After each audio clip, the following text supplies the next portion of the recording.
जय श्री राधे कृष्ण मित्रों। गीता का यह ज्ञान अमृत से भरा है जो इंसान के मरे हुए मन और थक चुके जीवन में नवजीवन का संचार कर देता है। मैं पूर्ण विश्वास के साथ यह कह सकता हूं कि यदि आप इस वीडियो में बताई गई शिक्षाओं को अंत तक ध्यानपूर्वक सुनते हैं तो आपको अपने जीवन की प्रत्येक उलझन का समाधान मिलेगा और वह सब कुछ भी मिलेगा जिसकी आपको वास्तव में तलाश है। इसलिए इस वीडियो को अंतिम क्षण तक ध्यान से सुनें और कोई भी विचार ना छोड़ें। प्रिय मित्रों, वीडियो को शुरू करने से पहले आइए प्रार्थना करें। हे कृष्ण, जो भी भक्त आज इस अमृतवाणी को सुन रहा है उनके जीवन में आपकी कृपा सदा बनी रहे और उनके सभी कष्ट दूर हो। मित्रों, इस अद्भुत वाणी को सुनने से पहले अपने विचार और भक्ति को व्यक्त करते हुए नीचे कमेंट में राधे राधे जरूर लिखें। आपकी यह भक्ति हमारी इस यात्रा को और भी अद्भुत बनाएगी।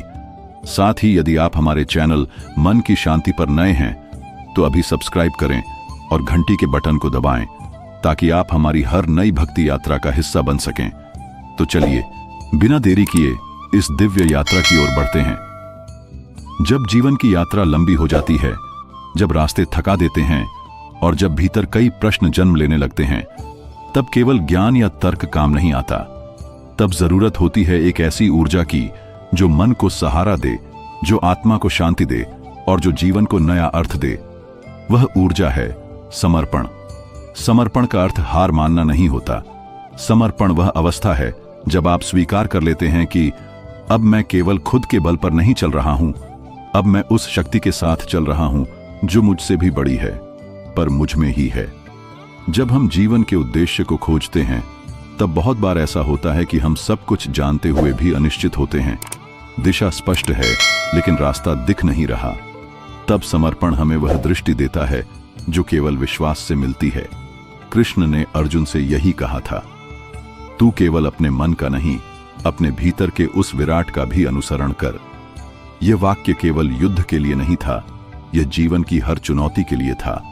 हम सबको एक न एक दिन वह क्षण आता है जब हमें अपने पूरे अस्तित्व को समर्पण करना होता है, उस दिशा को, उस कार्य को, उस प्रेम को, उस उद्देश्य को जिससे हमारा अंतर्मन जुड़ा है। लेकिन समर्पण की जड़ होती है स्वीकृति। स्वीकृति का अर्थ है जो है उसे वैसे ही स्वीकार करना जैसे वह है, न उसे बदलने की कोशिश, न उससे लड़ने की जिद। क्योंकि जब तक आप जीवन की सच्चाई से लड़ते रहेंगे आप अपने उद्देश्य को समझ ही नहीं पाएंगे। स्वीकृति यह नहीं कहती कि मैं जैसा हूं वैसा ही रहूंगा, बल्कि यह कहती है मैं जहां हूं वहीं से आगे बढ़ूंगा। हर सुबह जब सूरज उगता है तो वो पिछले दिन की चिंता नहीं करता, वो बस प्रकाश देता है बिना किसी शर्त के। उसी तरह हमें भी अपने जीवन की स्थिति को स्वीकार करना होता है, चाहे वो खालीपन हो, दर्द हो, उलझन हो, क्योंकि वहीं से उद्देश्य की यात्रा शुरू होती है। अगर आप हर दिन जीवन से लड़ते रहेंगे तो आप थक जाएंगे, लेकिन अगर आप कहें ठीक है, यही मेरा वर्तमान है और यहीं से मुझे अपने सत्य तक पहुंचना है, तो आपकी आत्मा एक नई शक्ति से भर जाती है। स्वीकृति आपको वर्तमान में टिकाती है और जब आप वर्तमान में टिकते हैं तो उद्देश्य धीरे धीरे स्वयं प्रकट होता है। पर इन दोनों को शक्ति देता है विश्वास। विश्वास वह दिया है जो तब भी जलता है जब बाहर तूफान हो।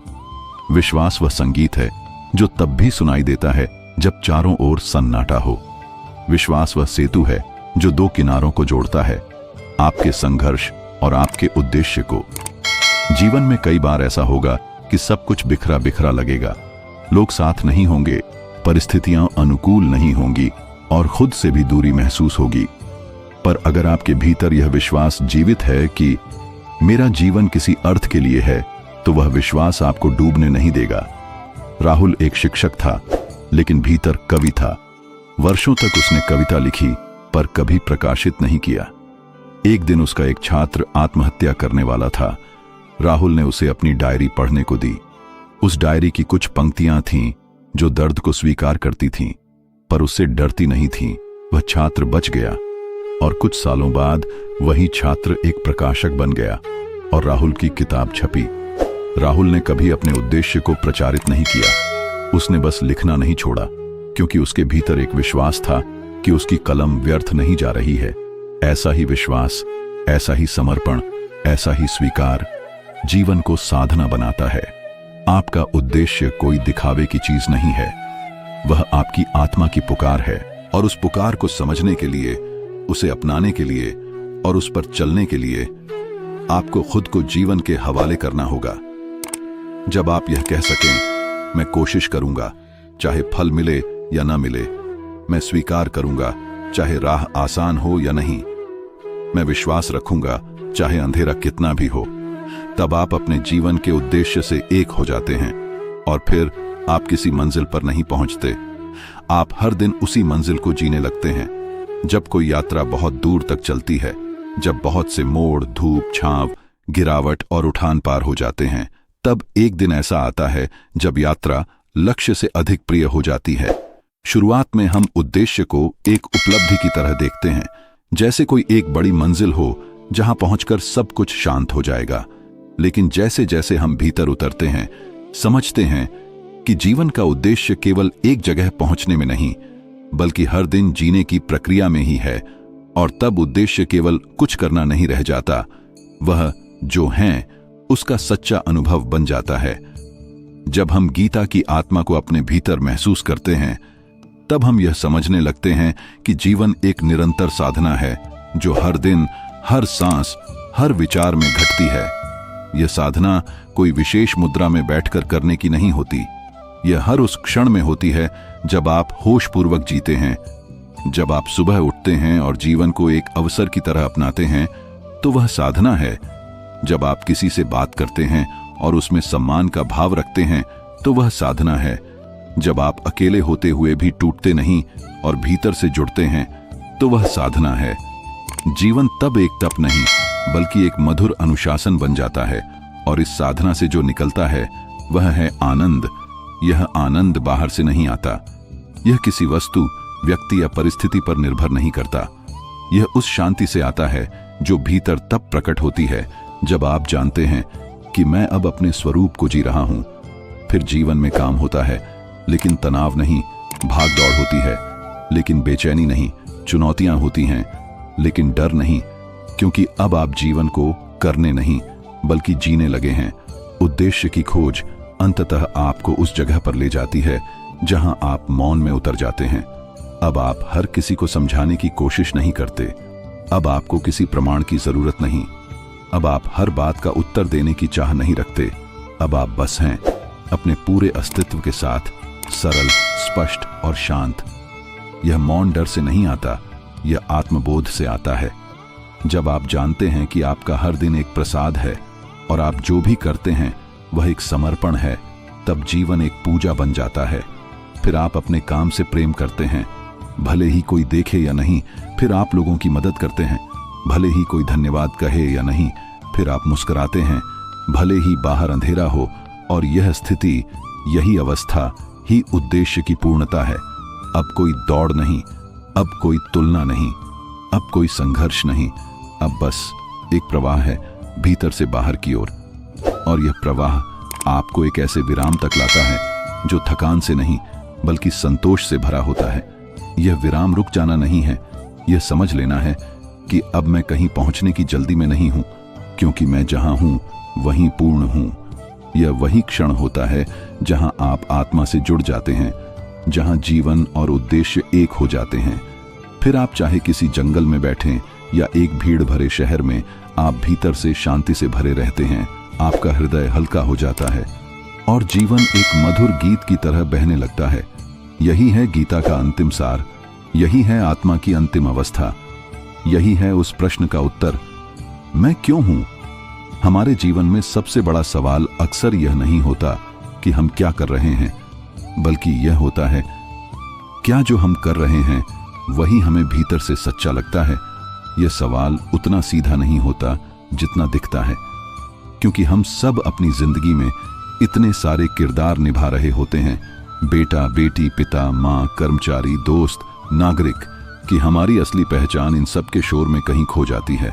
और जब पहचान खो जाती है तो जीवन केवल एक रूटीन बन जाता है, उठना, काम करना, खाना, बातें करना, सो जाना और फिर अगला दिन शुरू। पर बीच बीच में एक गहरी खामोशी हमसे कुछ कहती है, वह कहती है, क्या यही सब है? क्या इसी के लिए मैं आया हूं? क्या कहीं कुछ छूट नहीं रहा? यही आत्मा की आवाज होती है, बहुत हल्की, बहुत धीमी, लेकिन बहुत सच्ची। श्री कृष्ण के ज्ञान में यह आवाज सबसे महत्वपूर्ण है। वह कहते नहीं, बल्कि महसूस कराते हैं कि जब तक हम अपनी आत्मा की आवाज को नहीं पहचानते, तब तक हमारा जीवन भले ही व्यस्त हो, पर उसका केंद्र रिक्त रहता है। आप जीवन में बहुत कुछ हासिल कर सकते हैं, पद, पैसा, प्रतिष्ठा, लेकिन अगर अंदर से यह सब आपको खुद से दूर कर रहा है, तो वह सफलता नहीं है। वह एक लंबा रास्ता है जो अपने से भटकने का नाम है। हम सब एक न एक दिन थम जाते हैं, कभी थक कर, कभी टूट कर, कभी बस यूं ही, और तभी अंदर से आवाज आती है, अब खुद को सुनो। पर यह सुनना आसान नहीं होता, क्योंकि हम खुद से बात करना भूल गए होते हैं। हम दूसरों की आवाजों में इतने उलझ गए होते हैं, माता पिता की अपेक्षाएं, समाज के नियम, दुनिया की दौड़, कि अपनी आवाज पहचान ही नहीं पाते। पर श्री कृष्ण का दर्शन कहता है, जो बाहर देखता है वो सपना देखता है, जो भीतर देखता है वो जाग जाता है। जब हम भीतर देखते हैं तो पहली बार हमें वह सच्चाई दिखती है जो शब्दों से परे होती है। हमें समझ आता है कि जीवन का उद्देश्य कोई बड़ी चीज नहीं है, वो छोटी छोटी बातों में छिपा होता है। जैसे किसी की मदद करने की संतुष्टि, किसी पेड़ के नीचे चुपचाप बैठकर सांस लेने की शांति, या किसी की आंखों में झांककर सिर्फ सुना जाने का एहसास। जीवन के उद्देश्य की कोई तारीख नहीं होती, वो किसी परीक्षा का परिणाम नहीं है, न कोई नियुक्ति पत्र। वो एक अनुभव है जो तब होता है जब आप खुद से जुड़ते हैं। पर आत्मा की आवाज अक्सर डर के नीचे दब जाती है। डर कि लोग क्या कहेंगे, डर कि मैं अगर असली राह पर चला तो दुनिया छोड़ देगी, डर कि मैं असफल हो जाऊंगा। पर कृष्ण कहते हैं, जब आत्मा बोलती है तो वह केवल तुम्हारे लिए बोलती है। वो भीड़ से नहीं डरती, वो कोई मंच नहीं ढूंढती, वो बस तुम्हारे अंदर एक दरवाजा खटखटाती है, क्या मैं अंदर आ सकती हूं? और जैसे ही आप उस दरवाजे को खोलते हैं, जीवन बदलने लगता है। आपके निर्णय बदलते हैं, आपके रिश्ते बदलते हैं, आपका चलना बदलता है। क्योंकि अब आप केवल जीवन जी नहीं रहे होते, आप उसे समझ भी रहे होते हैं। एक साधारण व्यक्ति जो हर दिन चुपचाप अपना काम करता है, लेकिन उसमें प्रेम, शांति और सत्य होता है, वह व्यक्ति दुनिया के सबसे सफल इंसान से अधिक सच्चा होता है। जीवन का उद्देश्य हर किसी का अलग होता है। किसी के लिए दूसरों को सिखाना, किसी के लिए सुनना, किसी के लिए रचना करना, किसी के लिए सिर्फ प्रेम करना। पर उस उद्देश्य तक पहुंचने का रास्ता हमेशा एक ही होता है, भीतर जाना। जब आप भीतर जाते हैं तो आपको कोई गुरु, कोई किताब, कोई भाषण दिशा नहीं देता। आपकी आत्मा खुद ही रास्ता बताती है। वो कहती है, जहां तुम सहज हो वही तुम्हारा मार्ग है, जहां तुम समय भूल जाओ वही तुम्हारी दिशा है, जहां तुम्हारा हृदय शांति से भर जाए वही तुम्हारा केंद्र है। यही केंद्र ही तो श्री कृष्ण का ज्ञान है। न बाहर की चकाचौंध, न भीतर की घबराहट, बस एक सच्ची, स्पष्ट, स्थिर दिशा। जब जीवन के हर रास्ते पर एक साथ कई संकेत दिखाई देते हैं, तब सबसे कठिन कार्य होता है निर्णय लेना। और यह निर्णय तब और भी कठिन हो जाता है जब बाहर की आवाजें तेज होती हैं, लेकिन अंदर की आवाज धीमी। अक्सर हम सबके जीवन में ऐसा एक मोड़ आता है जहां हमें 2 या 3 नहीं, दर्जनों रास्ते दिखाई देते हैं। कोई रास्ता पैसा दिखाता है, कोई पहचान, कोई कहता है यह समाज को भाएगा, कोई कहता है यह तुम्हें नाम देगा, पर कोई नहीं पूछता क्या इस रास्ते पर तुम्हारी आत्मा शांति पाएगी। जब अर्जुन मैदान में खड़ा था तो उसके सामने केवल 2 विकल्प नहीं थे, युद्ध या पलायन। उसके भीतर तो सैकड़ों आवाजें थीं। क्या मैं अपनों से लड़ सकता हूं? क्या यह सही है? क्या मेरा कर्तव्य यही है? क्या मैं भगवान के करीब रहूंगा या समाज के? वह भ्रम की उस स्थिति में था जहां हर दिशा सही लगती है और फिर भी सब अधूरी। यह स्थिति हम सबके जीवन में बार बार आती है। हम सोचते हैं, अगर यह करूं तो दुनिया क्या कहेगी, अगर वह करूं तो घर वाले क्या सोचेंगे, अगर खुद की सुनूं तो कहीं सब कुछ न खो दूं। इसी पल में भीतर से आत्मा कहती है, बस चुप हो जाओ, मत दौड़ो, अभी बैठो, मौन हो जाओ। भ्रम तभी आता है जब मन और आत्मा के बीच की दूरी बढ़ जाती है। मन कहता है यह तर्क संगत है। आत्मा कहती है यह सच्चा है, और यह सच को पहचानने के लिए जरूरी होता है समर्पण। समर्पण का अर्थ यहां यह नहीं कि आप हार मान लें या निर्णय से भाग जाएं।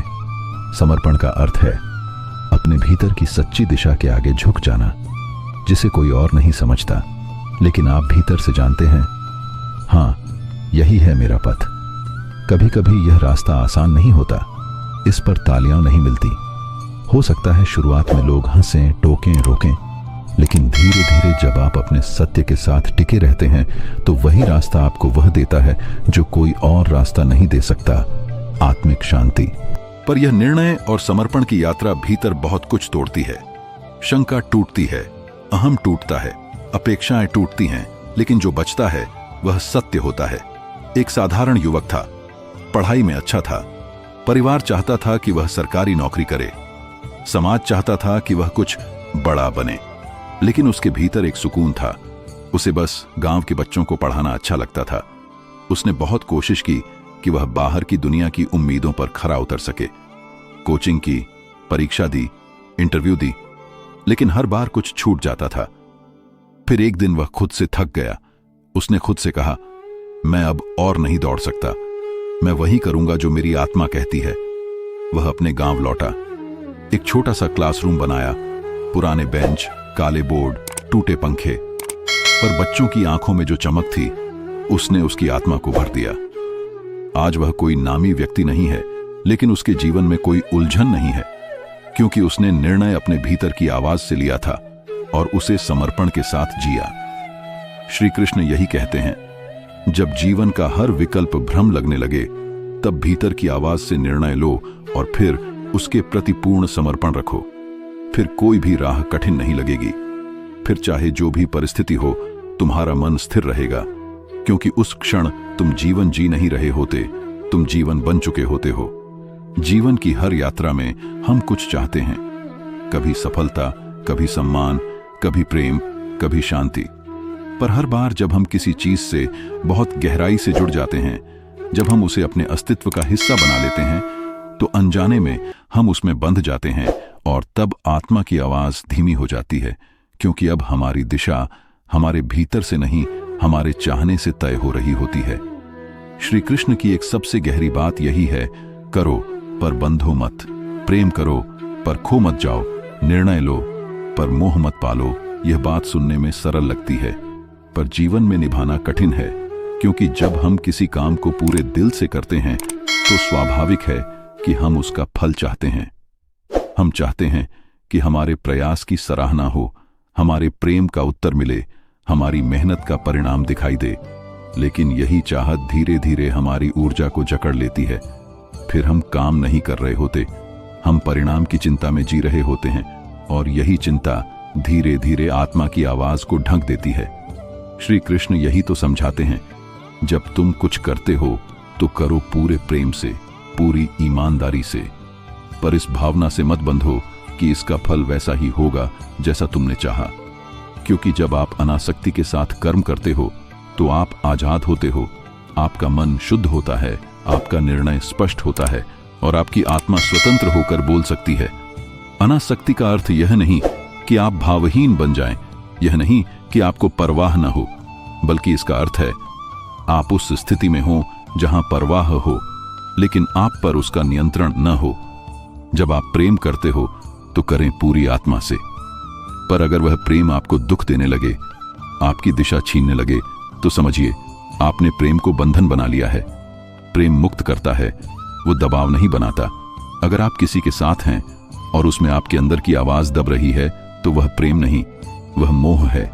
एक लड़की थी, कविता नाम, उसका सपना था जीवन में दूसरों के लिए कुछ करना।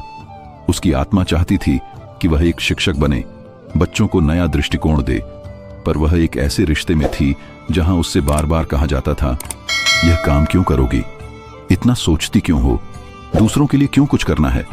धीरे धीरे उसने चुप रहना शुरू कर दिया, अपने सपनों को दबाया, भीतर की आवाज को दरकिनार किया, क्योंकि उसे लगा यही प्रेम है, यही त्याग है।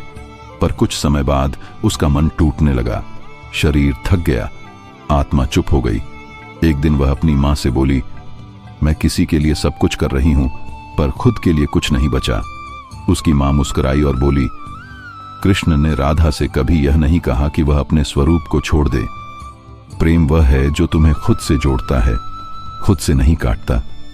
उस दिन कविता ने निर्णय लिया, वह अब प्रेम करेगी, पर पहले अपनी आत्मा से, क्योंकि जो प्रेम तुम्हें तुम्हारे स्वरूप से दूर कर दे वह त्याग नहीं, वह भ्रम है। और उसी दिन से उसने अपने भीतर की आवाज को फिर से सुना और जीवन दिशा में बहने लगा। जीवन का उद्देश्य सिर्फ बाहरी दिशा से नहीं बनता, वह भीतर की आवाज से बनता है। और उस आवाज को सुनने के लिए हमें अनासक्ति और सच्चे प्रेम का संतुलन साधना होता है। कर्तव्य इसी संतुलन से जन्म लेता है। कर्तव्य वह नहीं जो समाज कहे, कर्तव्य वह नहीं जो परंपरा बताए, कर्तव्य वह है जो आपकी आत्मा कहे कि तुम्हारा होना इसी में है। जब आप किसी कार्य को इसलिए करते हैं क्योंकि वह भीतर से आता है, क्योंकि उसे करते समय आप स्वयं से जुड़ते हैं, तो वही कार्य कर्तव्य बनता है। और उस कर्तव्य में न कोई थकान होती है न कोई बोझ, उसमें सिर्फ एक गहरा आनंद होता है, जैसे आत्मा सांस ले रही हो। आप चाहे घर चला रहे हों, दुकान चला रहे हों, खेत जोत रहे हों, लेख लिख रहे हों, अगर वह काम आपको अपने सत्य के करीब लाता है तो वह आपका धर्म है, आपका उद्देश्य है, आपकी आत्मा की यात्रा का हिस्सा है। अगर आपको ये बातें उपयोगी लगीं तो वीडियो को लाइक करें, कमेंट में बताएं आज आपने अपने भीतर कौन सी खुशी पाई। और हां, सब्सक्राइब करें चैनल को, जहां हर दिन मिलती है आत्मा को मुस्कुराने की प्रेरणा। तो इसे जरूर शेयर कीजिए, क्योंकि आज की दुनिया को कृष्ण की सीखों की बहुत जरूरत है। जय श्री कृष्ण। आपके जीवन में प्रेम, शांति और समझ बनी रहे। मित्रों, आज के लिए बस इतना ही। प्यारे साथियों, जाते वक्त फिर से आप सभी से विनती है, अगर आप मेरे चैनल पर नए हैं तो इसे सब्सक्राइब करके बेल आइकन जरूर दबाएं और श्री कृष्ण जी के लिए एक लाइक तथा कमेंट में जय श्री कृष्णा लिखना मत भूलिए। मिलते हैं नेक्स्ट वीडियो में, तब तक के लिए आप सभी को धन्यवाद। जय श्री कृष्णा। राधे राधे।